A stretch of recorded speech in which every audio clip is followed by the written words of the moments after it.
أسهل وأطعم غدا ممكن تعملوه. في البداية نقسم الدجاج القسمين، بعد كده نسلقها في موية ساخنة ونضيف عليها البهارات الخشنة مع الفلفل الحار والملح، نغطي عليها لحد ما تستوي تمام معانا. ننزل الدجاج على صينية ونصفي مرقة الدجاج ونتركها على جنب.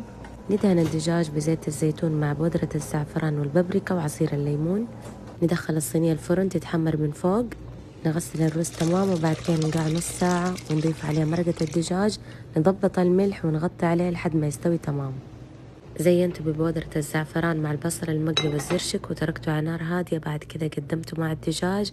وضروري تجربوا الوصفة، مرة سهلة ومرة لذيذة وبالعافية.